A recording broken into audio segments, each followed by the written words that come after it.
எதிர்பாராத விதமாக விபத்தில் சிக்கும் வாகனங்களிலிருந்து விளைபொருட்களை அள்ளிச் செல்லும் மக்களே, உங்களுக்கு தேவை மனிதாபிமானமே தவிர கொள்ளையர்களின் குணம் அல்ல.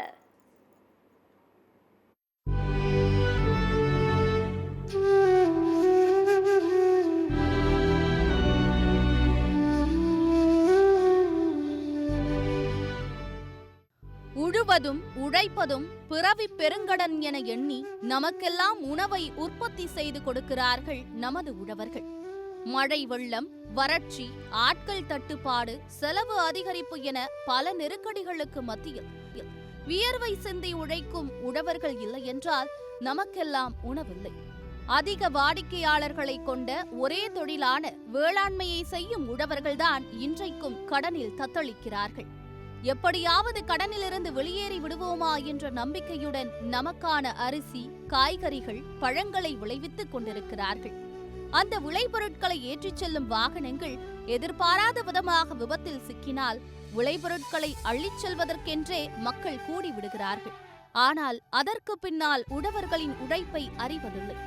காய்கறிகளுடன் உழவர்களின் உழைப்பையும் சுமந்து வரும் வாகனங்கள் விபத்தில் சிக்கினால் பரிதாபப்படும் கூட்டத்தை விட அள்ளிச் செல்லும் கூட்டமே இங்கு அதிகமாகிவிட்டது.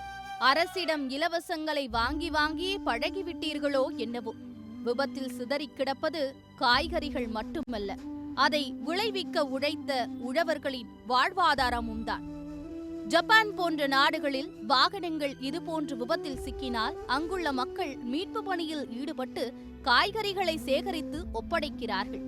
அவர்களுக்கு உள்ள மனிதாபிமானத்தை காப்பாற்றும் அறமே இங்குள்ள மக்களுக்கு அவசர தேவையாக உள்ளது. வேளாண்மையில் செலவுகள் அதிகரித்து அதற்கேற்ற விலை கிடைக்காமல் பரிதவிக்கும் விவசாயிகளின் வலியை நீங்கள் என்றைக்காவது உணர்ந்திருக்கிறீர்களா? அல்லது காய்கறிகள் விலை போகாமல் வாங்கவே ஆளின்றி நிலத்திலேயே அழிக்கும் போதும் சாலையோரத்தில் கொட்டிச் செல்லும் போதும் உழவர்கள் நிலை பற்றி யோசித்திருக்கிறீர்களா?